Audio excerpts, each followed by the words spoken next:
¿Qué tal? Buenas noches. Bienvenidos a Espiral. Este 2014 nos amaneció con ánimos contradictorios. Hay quienes traen el optimismo a flor de piel y otros que están buscando ser más prudentes con sus diagnósticos y sus profecías. Hoy vamos a contrastar estos ánimos. Hemos invitado a José Ángel Gurría, cabeza de la OCDE, para que nos dé sus opiniones sobre el 2014, y tenemos la suerte también de tener con nosotros a Rolando Cordera para que su serenidad nos ayude pues, a ver con claridad qué es lo que nos espera. Comenzamos.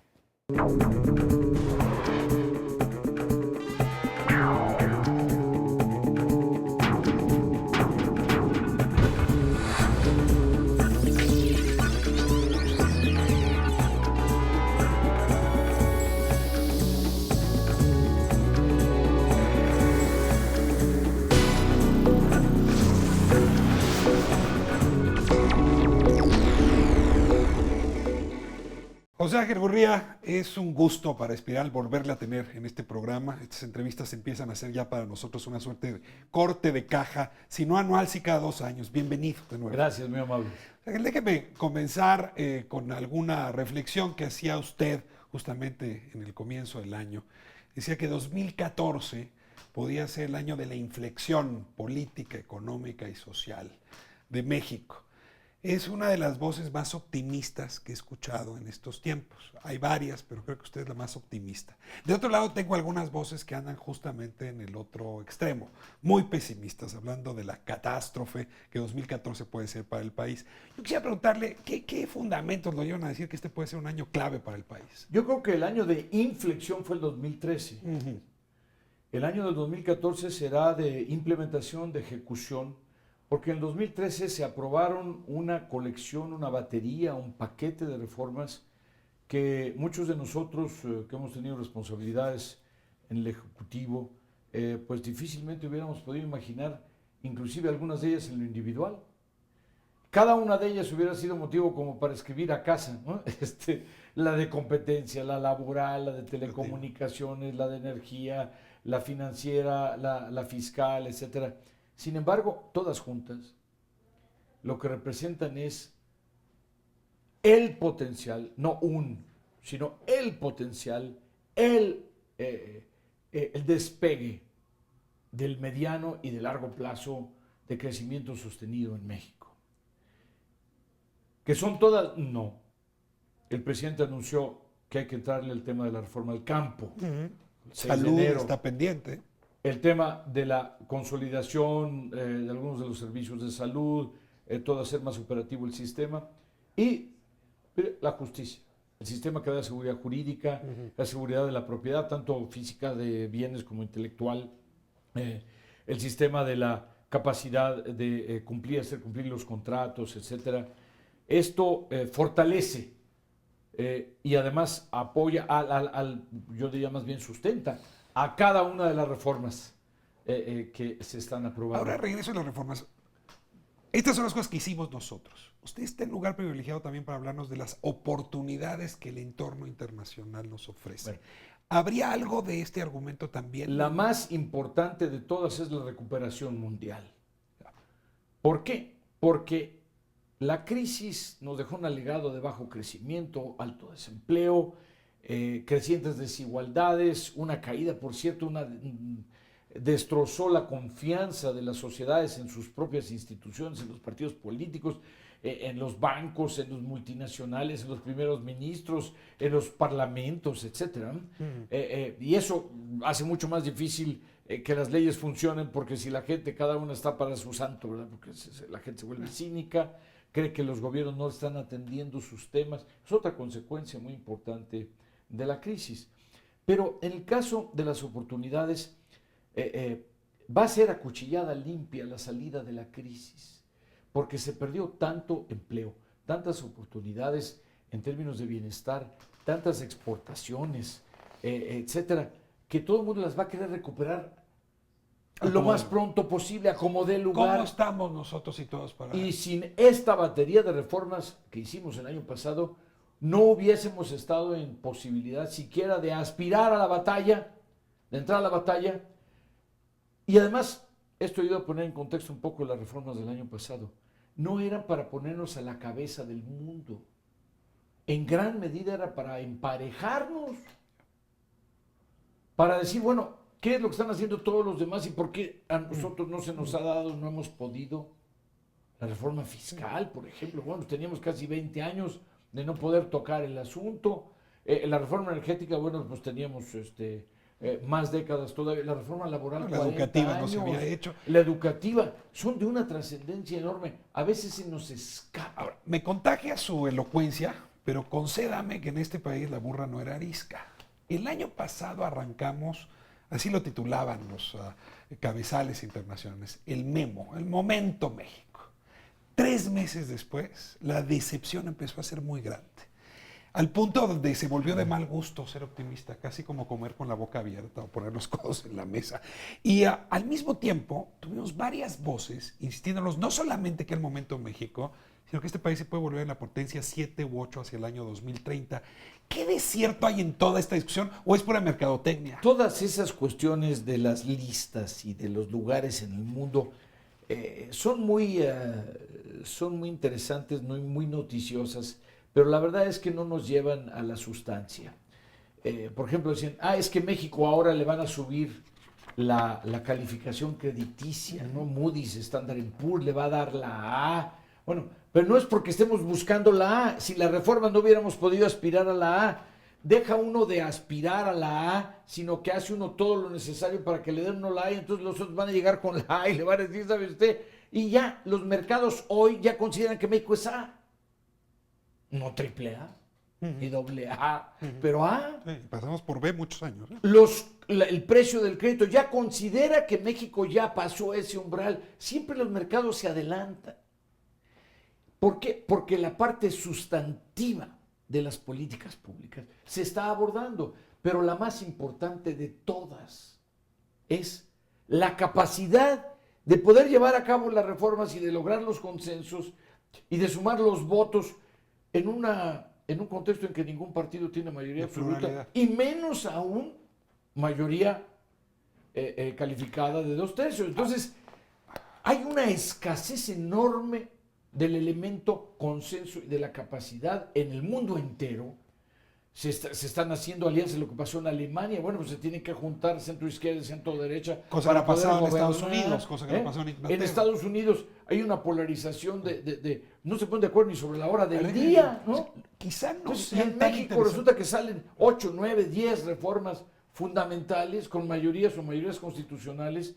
Y entonces la gente empieza a preguntarse, oye, ¿y cómo le hacen? Cada una de las reformas hubiera sido motivo de por su celebrar calidad en sí misma. Pero todas juntas se refuerzan mutuamente. Una reforma vale 1, 2 reformas valen 3, 3 reformas valen 10 y así sucesivamente. Y entonces, ¿pero qué es lo que a todas el hilo conductor? La capacidad política de un gobierno, de un congreso, de unos partidos políticos, de una sociedad. Que es capaz de ponerse de acuerdo. ¿Qué es capaz de hacer? A ver, déjame traer a los adversarios, no suyos, pero sí de la OCDE. El senador Manuel Bartlett, que ha sido de los más rijosos en contra de algunos de los planteamientos, le escuchaba recientemente decir que todas estas reformas fueron fraguadas en su oficina, o por lo menos en la OCDE. Y un poco como antes se hablaba del imperialismo, ahora es la OCDE imponiéndole a México estas reformas. Perdón que le dedique 2 minutos a preguntarle, ¿qué tan cierto hay esto de que ustedes son ahora el nuevo imperialismo yanqui disfrazado de organismo internacional? Antes había alguna razón para poder hablar de que el consenso de Washington y que no sé qué más, porque las instituciones a las que se acusaba de estas cosas daban dinero. Banco Mundial, BID, Fondo Monetario Internacional. A cambio de dar dinero de 500 millones, de 1,000 millones, de 2,000 millones o de 700,000 trillones, ¿no? Entonces obligan al Estado mexicano a hacer cosas. A México ya hace muchas décadas, desde que resolvimos el problema de la deuda, ya no es una cuestión de que nadie puede comprar a México, nadie puede comprar la voluntad de México. Y el papel de la OCDE es haber puesto en la mesa las reformas que la OCDE pensaba que podrían ser importantes para el futuro del país. ¿Cuánto de esas reformas tienen firma, factura de la OCDE? De la energética, de la educativa, de la financiera. Déjeme. ¿Cuánta medalla se lleva esta? Déjeme plantearlo exactamente al revés. ¿Cuántos años llevamos diciendo que necesitamos una reforma fiscal? ¿Cuántos años llevamos reforma diciendo... fiscal como desde 1917. Bueno, o sea, y la reforma educativa, y la reforma de la competencia, y la reforma de las telecomunicaciones, y la reforma energética, y la reforma... Y entonces resulta que una organización como la OCDE plantea una serie de prioridades basados en el análisis sistemático de la realidad mexicana, además con una absoluta autonomía y total libertad, porque no representamos a ningún sector, a ningún país. Lo único que nos interesa es el interés último de México. La respuesta es sí, sí tuviera una influencia importante. Y nosotros entonces, ¿qué pasa? Acumulamos toda esa sabiduría, eso la presentamos de una forma organizada y sistemática. ¿Y qué pasó? Si acaso esto podría haber reforzado la voluntad, o habría podido, como el caso del estudio que hicimos sobre telecomunicaciones, fortalecer una decisión sectorial muy específica al documentar por qué el cambio era necesario para aumentar la competencia en México en beneficio de los consumidores. De manera que no es cuestión de ponerse las medallas. Lo que estamos haciendo en la OCDE es algo que yo hago con muchos países del mundo. No por ser mexicano lo ha hecho solo pero con México. lo hago con especial énfasis, en el caso de México, sin pudor, porque México es el país de menor desarrollo relativo de la OCDE. No porque usted sea mexicano. Solo por eso habría que justificar que la OCDE y el secretario general se interesaran que yo fuera turco o finlandés. Pero además soy mexicano. Está muy claro. Y además fui secretario de Hacienda en México y fui 33 años funcionario público y por lo tanto puedo orientar el esfuerzo de una organización como la OCDE para apoyar a los reformadores mexicanos. No somos nosotros la fuente de la reforma, somos un coadyuvante. Nosotros no le decimos a México qué hacer con México.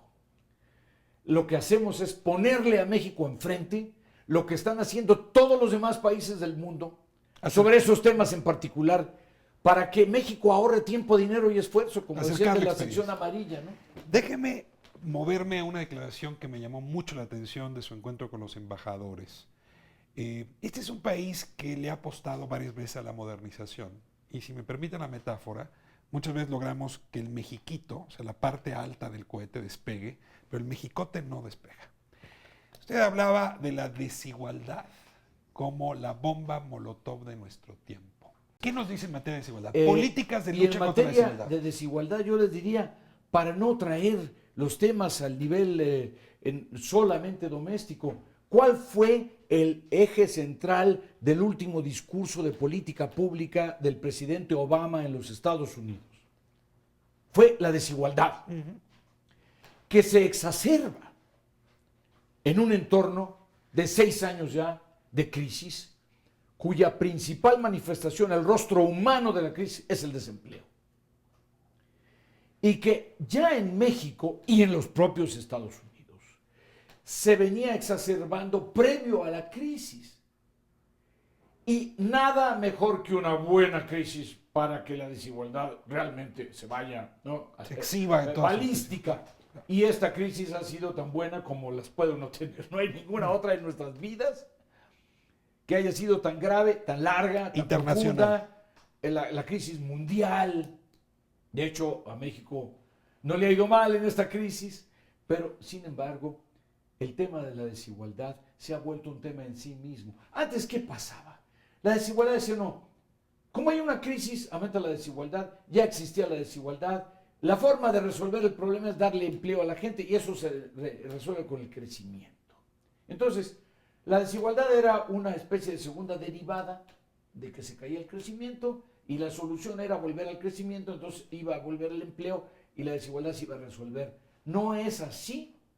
Ya hemos visto que se necesitan políticas públicas deliberadas para poder resolver el caso de la desigualdad. Ahora, si el presidente de los Estados Unidos dice que es su principal preocupación, vamos ahora a un país como México, donde la mitad de la población está en pobreza y la mitad de la población está en pobreza extrema, y en donde se están exacerbando esas desigualdades de manera más rápida, aún A ver, mayor. José Ángel, usted le tocó participar en gobiernos donde el centro estaba en resolver los problemas que generaban pobreza, pobreza alimentaria, pobreza material, en fin. Pero hemos ido aprendiendo que una cosa es la pobreza que tenemos y otra cosa es la desigualdad que tenemos. Usted ve políticas no de combate a la pobreza, las tenemos, oportunidades sin hambre, políticas serias que reduzcan desigualdad, que permitan formalizar empleo. Por ejemplo, las prestaciones Sí, sociales que no porque están en la mayor parte de las fuentes de la desigualdad están en el mercado laboral. Mm. Y en la medida en que enfoquemos el problema al mercado laboral, aumentar la productividad para aumentar el ingreso real de los trabajadores, que es la única forma de aumentar la competitividad de la economía. Si uno le aumenta el sueldo consistentemente más que la productividad, pierde uno competitividad y al rato los que querían uno ayudar, ¿no?, los afecta a uno más. Pero ¿qué pasa en el caso de un país como México, en donde las desigualdades son tan grandes y además en donde de partida tenemos estos problemas tan serios, altos niveles de desempleo, etcétera? Bueno, tenemos márgenes fiscales que nos permiten asignar a las políticas públicas recursos que puedan orientarse a los más vulnerables, a los más Más desfavorecidos. inversión pública. Y además, otra cosa, no es una cuestión de educación solamente, ni siquiera es una cuestión de innovación solamente. Acabamos de documentar que el problema son las destrezas y las habilidades de la fuerza de trabajo. Déjenme me acuerdo, porque sí me interesa mucho su visión de la reforma educativa y cómo se engarza justamente en estas políticas que reducirían eventualmente la desigualdad entre mexicanos. Estamos de vuelta en un momento, siga con nosotros en Espiral.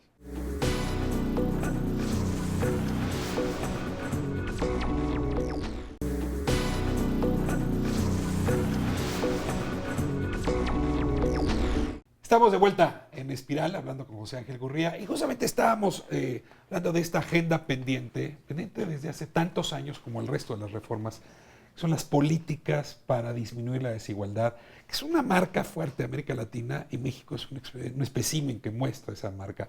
Recientemente vi una película, ciencia ficción, El Elysium, con Matt Damon, donde habla de se supone que es Los Ángeles en el año 2030, 2040, que es una ciudad devastada, pauperizada, y la grabaron en el bordo del Xochiaca, en el Distrito Federal.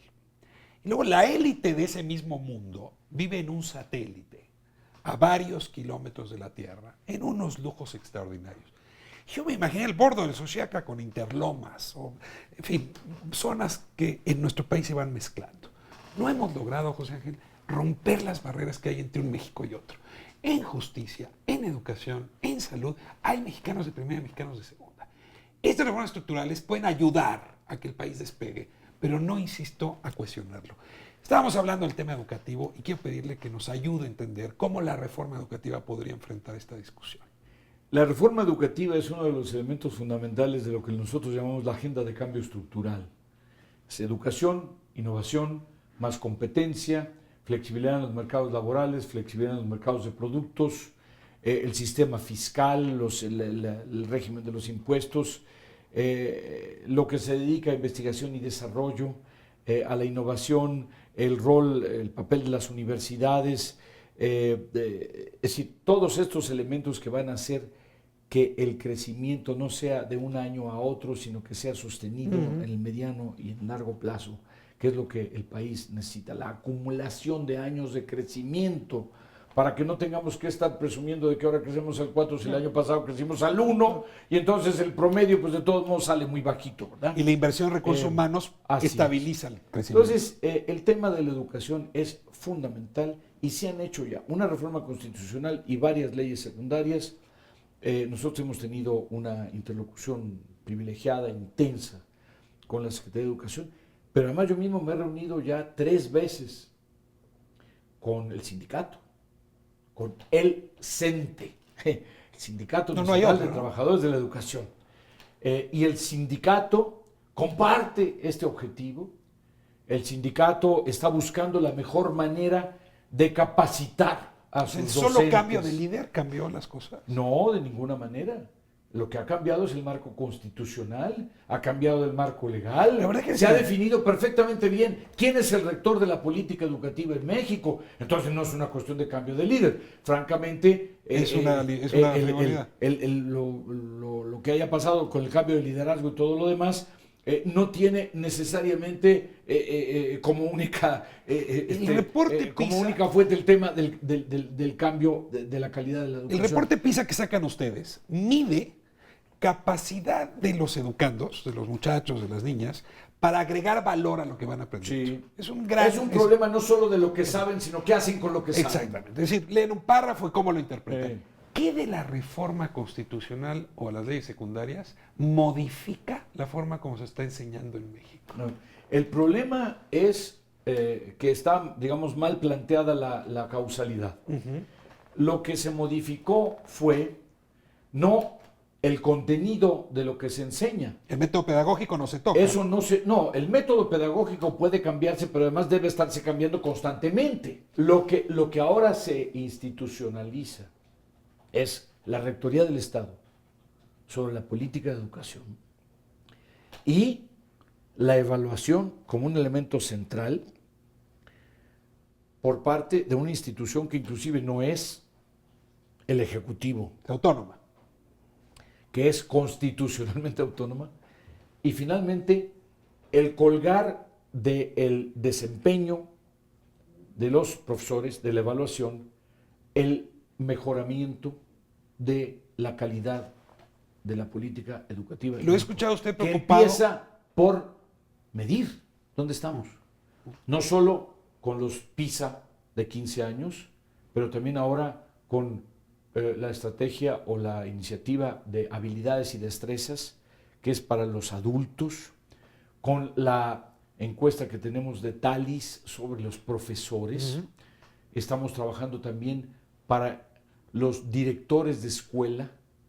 Estamos trabajando con la escuela como una unidad de análisis, Sí, la escuela misma, más que solamente sobre los resultados de los alumnos, y finalmente la pertinencia de lo que se enseña para adaptarlo a las necesidades de un mercado creciente. Nosotros, cuando medimos los resultados de las habilidades y las destrezas de los adultos, resulta que se parecen mucho por país a los resultados de las pruebas PISA de los de 15 años.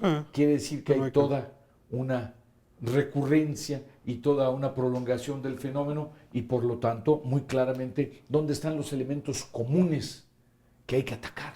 La señal que mandamos al extranjero, la más potente, la que más le preocupaba al gobierno, era la reforma energética.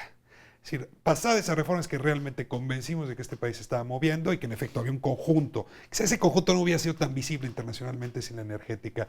Y déjenme hacer una pregunta muy ingenua. ¿Por qué la energética se coloca como la señal principal en el extranjero?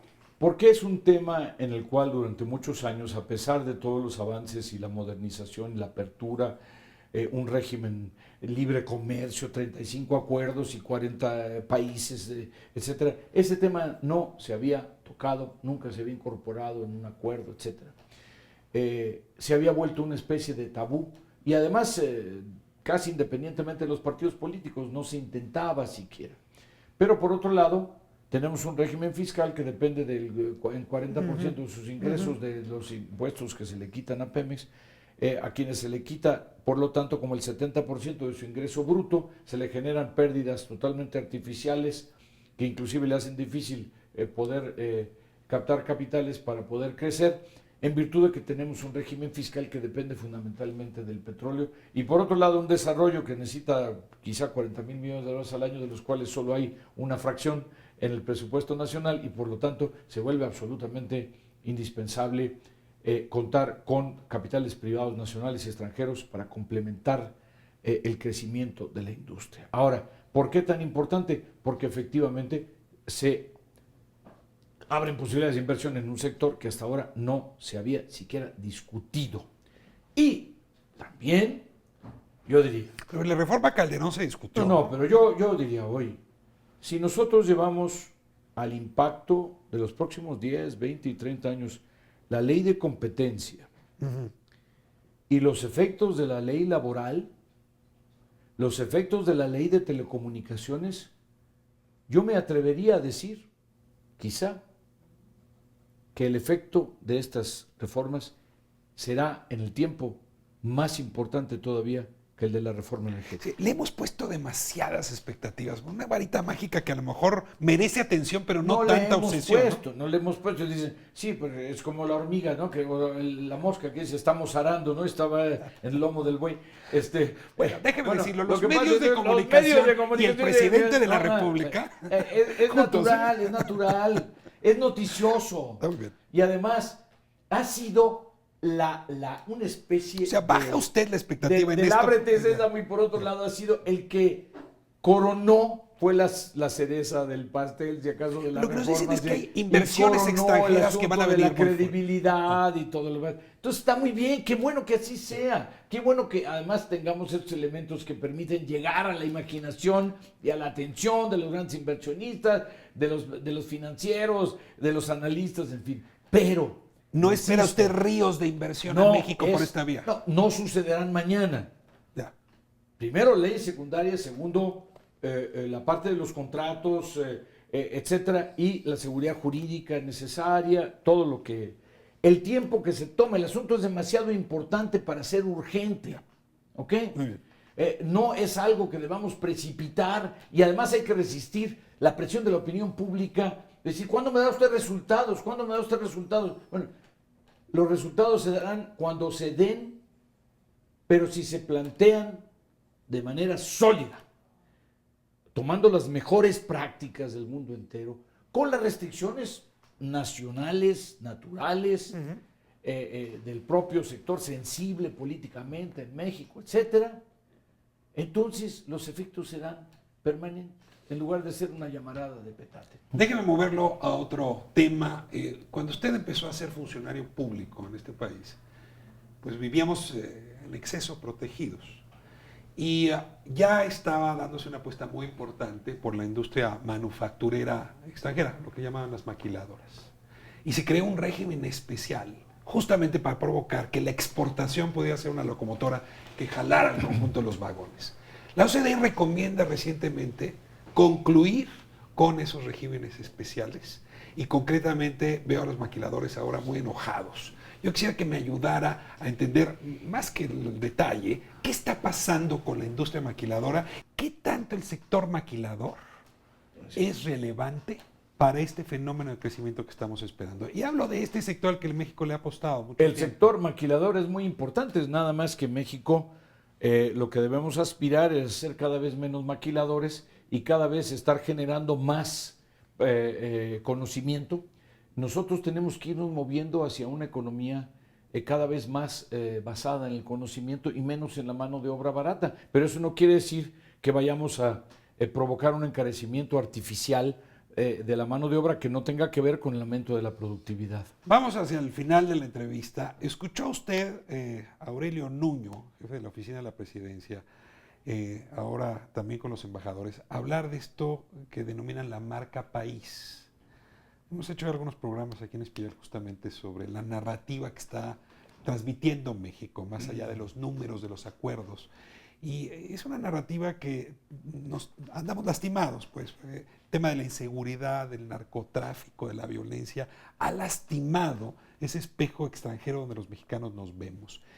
¿Por dónde nos ve? Y ahí me importaría mucho regresar a este talante optimista del arranque de la entrevista. ¿Por dónde nos ve reconstruyendo esa marca país en los años que vienen? Pues el asunto es muy sencillo. El espejo en el que nos hemos visto nosotros mismos y la imagen que hemos transmitido y también otros han transmitido al vernos en ese espejo es uno que se enfocaba sobre todo en este tipo de problemática pues de delitos y etcétera, crimen organizado, qué sé yo.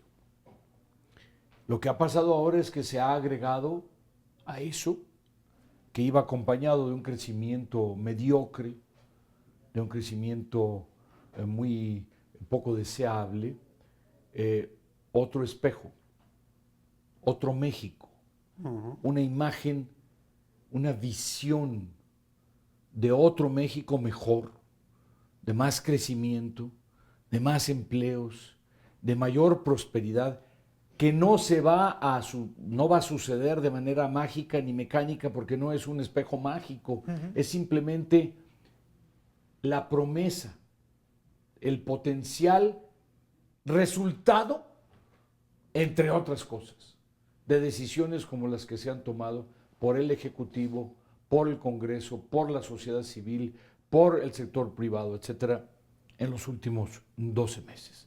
En eso estriba el potencial transformador, en eso estriba la fuerza, en eso estriba esto que a veces escapa al verlo muy de cerca, pero que visto con alguna distancia, hoy es algo distinto y algo que a veces inclusive se dice, oigan, ¿por qué no nos clonan a estos mexicanos, a estos políticos mexicanos capaces de generar estos consensos? Eso es lo que ha cambiado en México. Y eso hay que valorarlo, hay que preservarlo y hay que evitar que los dentistas legislativos le quiten las muelas y los dientes al sentido último de los legisladores que fueron los que aprobaron estas transformaciones enormes del país. Usted diría, pues, para reconstruir la marca país, fortalezcamos estos acuerdos o la imagen que estos acuerdos han proyectado. Así es. Sigamos con las reformas. Sigamos con las reformas.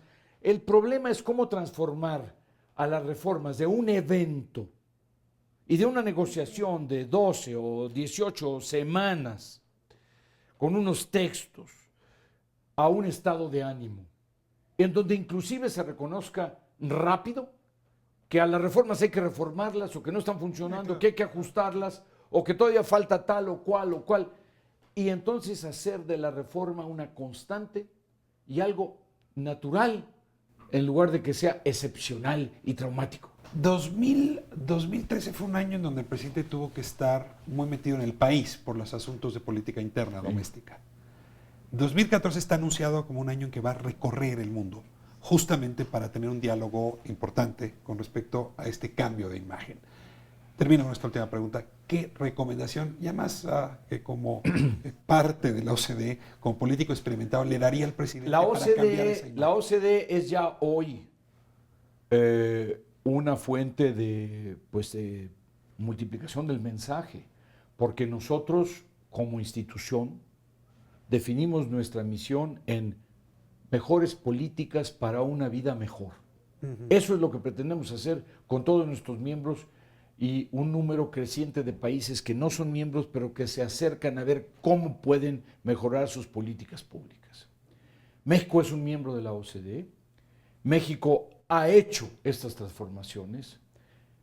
Nos quitamos el sombrero y le reconocemos a México el mérito, pero nuevamente se han generado expectativas enormes y hay que cumplirlas, hay que consolidarlas.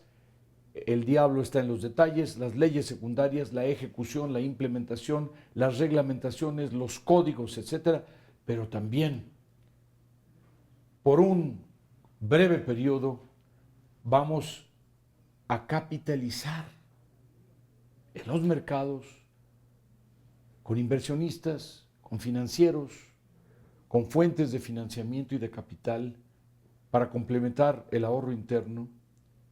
Vamos a, después de haber puesto el huevo que duele tanto, a cacarearlo. Es perfectamente legítimo. En Davos, en los mercados, en Nueva York, en Francia, en Italia, en Alemania, en todas partes, en donde tienen capitales que están buscando un destino que les garantice estabilidad jurídica, productividad y la capacidad de utilizar al país como una plataforma para exportar al resto del mundo. Por eso es que estas son las siguientes etapas del trabajo. Nunca termina la tarea. José Ángel, muchísimas gracias. Como le digo, esta ya es la tercera edición de esta entrevista. Ojalá podamos tener una en un año o dos. Con mucho para gusto. hacer balance de lo que ocurrió. Cuenten con nosotros. Y le felicito por el papel que personalmente y profesionalmente le tocó jugar en este episodio del 2013, que sin duda fue de inflexión. Muchísimas gracias, muy amables. Quédese con nosotros. Regresamos para seguir analizando las perspectivas del 2014.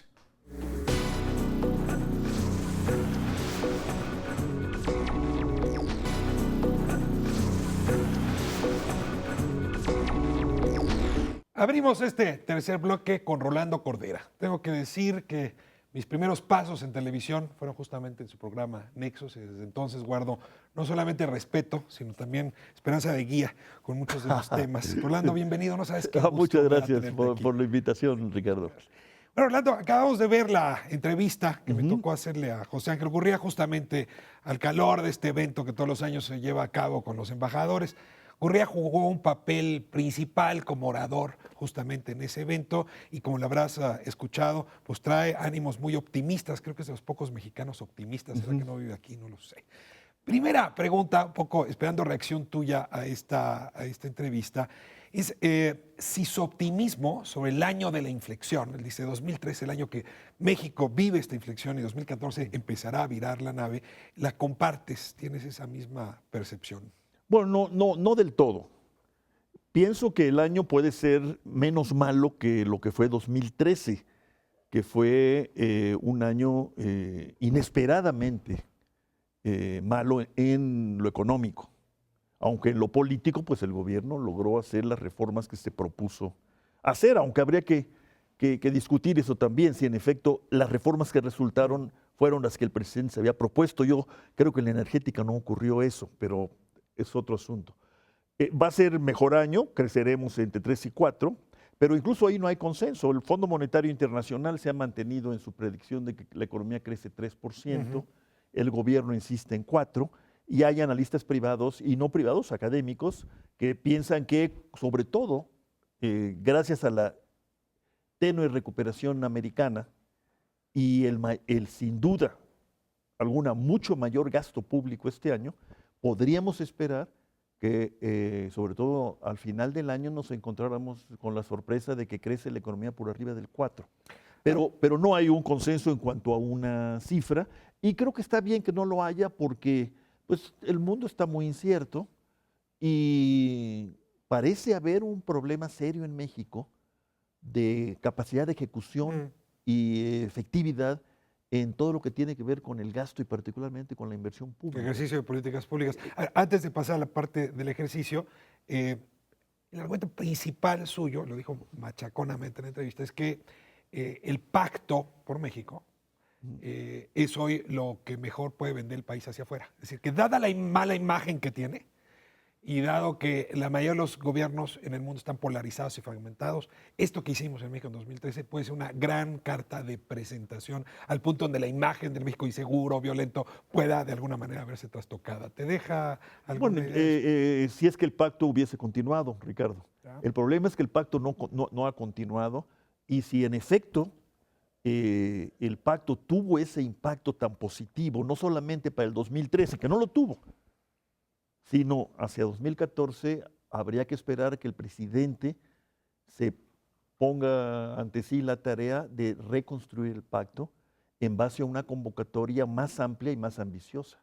No solo de las cúpulas partidarias. No solo de las cúpulas partidarias, lo hemos visto, los legisladores insisten en que tienen vida propia y también lo hemos visto, no para alegrarnos, porque ahí no hay un cauce institucional claro y para mi gusto adecuado, también los gobernadores pues ejercen ese poder que tienen y que se les sobreatribuye, ¿no? Pero lo siguen teniendo, salvo cuando tienen que venir a Hacienda a hacer cola para pedir que les agilicen las participaciones. Sí, ¿no? ahí se doblan un poco, pero a ver, Sí. ciertos sectores de la sociedad también se han sentido muy marginados del diálogo y la discusión. Sí, sí. No hay un espacio donde se pueda tener ese diálogo y esa No hay. discusión. Yo con un grupo que tú conoces, el del nuevo curso de desarrollo, hemos venido insistiendo desde la crisis de 2009 y 10, y lo hemos vuelto a plantear el año pasado, que es indispensable crear mecanismos intermedios entre la sociedad civil y particularmente las organizaciones de la sociedad civil y los órganos colegiados representativos del Estado, los congresos y el Ejecutivo. Y por eso insistimos en el Consejo Económico Social, que no ha tenido una respuesta adecuada. Es una propuesta, bueno, que se basa en la experiencia internacional y en nuestra propia experiencia histórica. Nosotros siempre hemos tenido mecanismos de contacto, de conversación, como decían los franceses cuando hablaban de su famoso plan, ¿no? Llevas muchos años, en efecto, hablando de la urgencia de que haya ese espacio de diálogo que no es legislativo, es un diálogo de conceptos, de diagnósticos, de ideas, y que se opone a la política, decía Gabriel Said, desde Los Pinos, o la política desde la OCDE, o desde la política desde Hacienda. No sé cómo te quedas tú, con qué sabor de boca te quedas tú, pero José Ángel Gurría da la impresión de que en efecto me confirma la hipótesis de que todas las reformas se hicieron desde la OCDE, cosa que Manuel Bartlett y otros han estado diciendo. Yo no sé cuál, en esta discusión entre muy pocos que diagnostican y deciden y una sociedad que sabe dialogar para que seamos muchos los que deciden. Bueno, mira, yo pienso que esto que dice el senador Bartlett es una exageración. La OCDE no es el Banco Mundial. Ni la OCDE, ni el Banco Mundial. El fondo, en algún momento nada más crucial de gran crisis, como fue en los 80s, pero no tienen capacidad de decisión en cuestiones fundamentales de la política económica y la social en México. Y yo creo que, sin duda, en muchas ocasiones, eso lo dijo Carlos Tello en su célebre renuncia a la Secretaría de Programación y Presupuesto, en la discusión, en el pleito, en la confrontación dentro del sector público, se utilizaban las opiniones del Banco y del Fondo Monetario para avanzar una posición propia. O sea, se le dictaba al fondo para que le dijera a México lo que uno quería que escuchara. Exactamente. Pero con eso sí hay que tener cuidado. Con todo y nuestras debilidades, precariedades institucionales y defectos, yo pienso que es un país grande y su Estado sigue siendo un Estado grande como para aceptar dictados de los técnicos economistas. O sea, José Ángel Gurría no está detrás de este gran proyecto. No creo que esté detrás, ni está detrás la OCDE. La OCDE hizo su trabajo. La OCDE, para mi gusto, de repente está muy sesgada, más de lo que debería estar en su doctrina y en sus enfoques. No se te olvide que la OCDE insistió hasta el final en que la reforma fiscal debería tener como columna vertebral el aumento en el IVA y la extensión del IVA a alimentos y medicinas. Eso no salió. Y eso no es una anécdota. No, está escrito en su documento. Sí, eso lo propusieron ellos, pero el gobierno no fue con eso. Y era un asunto crucial. ¿Por qué no fue? Bueno, porque se le demostró al gobierno que sí iba a impactar seriamente los ingresos y el consumo, no solamente de los grupos más pobres de la población, sino estratos que llegarían a ubicarse en algún lugar de esta fantasmal clase media que tanto entusiasma a algunos colegas y amigos tuyos. Porque quisieran pertenecer a ella. La CEPAL y la UNAM, la Facultad de Economía, le presentaron al Congreso, y yo creo que el Ejecutivo se enteró de lo que implicaría un aumento en el IVA o la extensión a alimentos y medicinas con base en un ejercicio de una matriz de contabilidad social. Y yo creo que el gobierno tomó nota de que iba a pegar muy fuerte. De que eso podría ser algo muy complicado en un año muy difícil, ¿no? A ver, uno de sus argumentos, que luego ya no logré encontrar qué consecuencias tenía, es esto de que la desigualdad es la bomba Molotov en el mundo. Pero a la hora que le pregunté cuáles eran las propuestas más fuertes en materia de redistribución, sentí que ya la respuesta era pobre. Y por cierto, en los documentos de la OCDE es pobre. En cambio, tú has trabajado muy bien esa discusión. ¿Sí? Te la pregunto. ¿Sí? Porque esto de que el país va a despegar, a mí me sigue dando mucho miedo que despegue el Mexiquito, decía yo hace un momento, pero el conjunto del país nada más no sigue. El México viable, dijo alguna vez Luis Telles, cuando era secretario, el México viable del 20%. ¿no? Del 20%, pues es eso, ¿no? 2 de cada 10 mexicanos. Así es, sí. Bueno, yo pienso que en efecto la OCDE no se hace cargo de lo que todo el mundo está planteando, empezando por el presidente Obama. El presidente Obama dijo, el tema de la desigualdad es el tema crucial, decisivo de nuestro tiempo. De nuestra generación. Y Davos, ayer, empezó su reunión diciendo, cuidado con la desigualdad. Y dedicado a los adultos mayores y desigualdad. Desigualdad. Sí. Entonces, si ese es el tema, entonces hay que entrar a fondo al tema. En nuestro caso, creo que el tema de desigualdad y su superación o abatimiento es inseparable del tema del crecimiento con empleo. Sin empleo no podemos plantearnos una mínima redistribución. O sea, la desigualdad tiene como problema principal el puesto de trabajo. El puesto de trabajo, pero es insuficiente. Tiene que fortalecerse los organismos de representación e incluso de confrontación de los trabajadores para equilibrar progresivamente la pésima distribución que llaman algunos primaria del ingreso, o sea, la que se da en el centro de trabajo. Ahí tenemos 20 años con un desequilibrio brutal en favor del capital, en favor de las utilidades, en detrimento de los salarios, que prácticamente se han estancado históricamente, sobre todo en los niveles más bajos, que es donde está la mayor parte de los trabajadores 8 de mexicanos. cada 10 mexicanos. Y luego el otro tema es el tema de los servicios públicos y acceso universal a los mismos, y desde luego una política fiscal abierta y desembosadamente, diré yo, redistributiva. Y esto empieza con el impuesto a la renta, Ujú. en primer lugar a la de las personas físicas, de los ricos, y eventualmente también a la empresa que goza de demasiados privilegios, prebendas y que le permiten eludir y evadir. Ahora, ahí hay una contradicción. Ese es el paquete redistributivo en torno al cual hay que movernos. Y no hay que tenerle miedo a algunas cuestiones que han explorado países parecidos al nuestro y que han tenido efectos importantes y que no afectan el proceso, el mecanismo de acumulación de capital ni nada, que es el salario mínimo. Ujú. Lula aumentó el salario mínimo sustancialmente y tuvo efectos redistributivos, no hubo revolución ni nada, pero tuvo efectos redistributivos y sobre todo de abatimiento de la pobreza. El Gurría decía, liguemos aumento salarial a productividad. Lula no hizo esa liga. No, bueno, porque fue el salario mínimo. Ok. El salario mínimo va a estar relacionado con la distribución primaria y con la pobreza. La redistribución en serio tiene que venir de acuerdos grandes entre trabajadores y empresas y que sí, tendrán que llegar a algún acuerdo de ligar, en efecto, el aumento en los salarios con los aumentos en la productividad.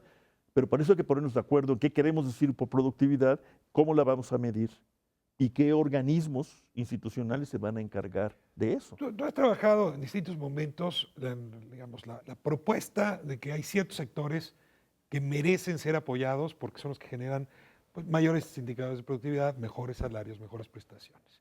Recuerdo en la época, pues justamente cuando Gurría estaba en el gobierno, Serra Puche decía que la política industrial la hacía el mercado, y ahora algunas de las medidas parecieran confirmar esa hipótesis, ¿no? Le preguntaba concretamente, pues, el sector manufacturero, que se había sido un sector consentido, hoy desaparece como régimen especial. No. Te pregunto, ¿qué te despierta esta? Es el tabú más misterioso de nuestra tradición de política económica es el miedo cerval que tiene el gobierno a hablar de política industrial. Ah. Muchos entendimos que el nuevo gobierno, encabezado por Peña Nieto, iba a hacer abiertamente política industrial Sí. en Al diferentes... estilo Lerma, ¿no? Al estilo toluqueño. Exacto, pues, ¿no? exacto. Y hasta el momento no hay nada. La Secretaría de Economía está metida en un mutismo pues muy intrigante. Y se sigue entonces, por la vía de los hechos, aceptando que la política industrial es la mejor, la mejor es la que no hay, como dijo Serra, anteriormente lo había dicho Zedillo, y se niegan a tomar medidas que promuevan actividades y sobre todo medidas dirigidas a lograr una mínima integración, pero sostenida, integración nacional de la industria. Sí, no islas muy productivas y que combatan, desconectadas. pues, lo que sigue siendo nuestro gran fardo histórico, que es lo que la CEPAL llama la heterogeneidad estructural. Es que tenemos todas las capas ¿Qué geológicas. quiere decir heterogeneidad estructural? Heterogeneidad estructural quiere decir que aquí se hace pan como se hacía en el siglo XVI y como se hace en el siglo XXI en California. Y hay trabajadores que hacen pan al estilo siglo XVI y trabajadores que hacen pan al estilo siglo XXI. Y no se conectan. Y se puede extender a muchas actividades. Y buena parte de la pequeña y muy pequeña industria vive en esa circunstancia, pero ni desaparece, ni da saltos tecnológicos, ni se incorpora productivamente a la mediana y gran empresa dinámica exportadora. Haz de cuenta que hay una especie de reproducción permanente de esas grandes capas que al final acaban siendo capas de subsistencia en diferentes niveles de la subsistencia y que explican, por ejemplo, por qué la productividad mexicana es tan baja. La productividad en General Motors, en Ramos Arizpe, en Hermosillo, en Lerma, en el Bajío ahora, en Aguascalientes, es muy alta. Altísima. Es altísima. ¿Cuál es lo que explica esa productividad tan baja? Pues el promedio. Y el promedio se hace con esas miriada de pequeñas empresas tecnológicamente muy atrasadas, en donde, sin embargo, vive, o de la que viven, pues muchos mexicanos, patrones y no patrones, ¿no? Cierro con una pregunta y te pido que casi me la respondas una vez porque se nos fue el tiempo. ¿Te despierta algún entusiasmo estas profecías que se hacen de que México puede en las próximas 3 décadas volverse una de las 8 economías más importantes del mundo, o te dejan indiferente? No, a mí me preocupa que, como dicen, festinemos eso y dos, nos comamos nuestras propias. No hay que hacer profecías. Ya. Hay que evaluar bien lo que tenemos, no echar al niño con el agua sucia de la bañera, como hicieron los neoliberales a fin del siglo XX, Ujú.